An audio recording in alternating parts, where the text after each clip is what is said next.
सिन्धुपाल्चोकमा मंगलबार साँझ आएको बाढी र पहिरोमा परि 7 जनाको मृत्यु भएको छ।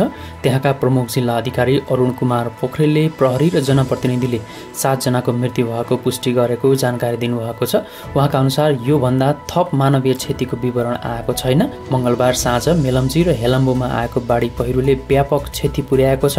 हेलम्बुमा 3 वटा र मेलम्चीमा एउटा गरी 4 वटा पुल समेत बगेका छन्। सडकहरू पनि भत्किएकाले यातायात सम्पर्क विच्छेद भएको छ।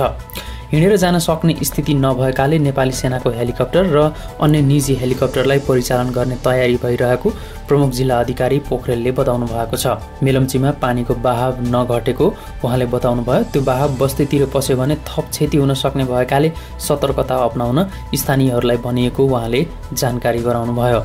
यस्तै सिन्धुपाल्चोकको मेलम्ची बजार स्थित एउटा घरको छतमा 4 जना मानिसहरू फसेका छन्। उनीहरूलाई उद्धारको प्रयास भइरहेको छ। उनीहरूलाई उद्धार गर्न नेपाली सेनाको टोली हेलिकप्टरबाट गइसकेको नेपाली सेनाका प्रवक्ता सन्तोष बल्लभ पौडेलले जानकारी दिनुभयो। टाढाबाट हेर्दा घरको छतमा 4 जना देखिन्छन्। उद्धारको लागि उनीहरूले हारगुहार गरेको देखिन्छ। पौडेलले भन्नुभयो, त्यहाँको परिस्थिति हेरेर सेनाको टोलीले उद्धार गर्छ। पौडेलका अनुसार सिन्धुपाल्चोकको बाढी पहिरो प्रभावित क्षेत्रमा खोज तथा उद्धारका लागि नेपाली सेनाको MI-17 हेलिकप्टर परिचालन गरिएको छ।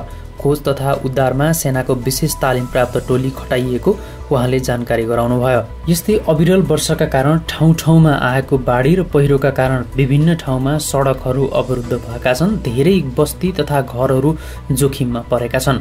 सरकारले उच्च सतर्कता अपनाउन र खतरा भएको ठाउँमा आफ्नो सुरक्षा गरी अन्यत्रै सर्नका लागि अनुरोध गरिरहेको छ। गुल्मीका 12 भन्दा बढी ठाउँमा बाढी पहिरो गएको छ। बाढी पहिरोका कारण केही घर जोखिममा परेका छन् भने सडकहरू अवरुद्ध भएका छन्। दुर्गोट गाउँपालिका 5 र 7 मा पहिरो जाँदा 3 घर विस्थापित भएका छन्। उनीहरूलाई सुरक्षित स्थान सारिएको जिल्ला प्रहरी कार्यालय गुल्मीले जानकारी दिएको छ। दुर्गोटकै वडा नम्बर 4 मा पहिरोले 7 घर र वडा नम्बर 6 का 10 घर जोखिममा छन्।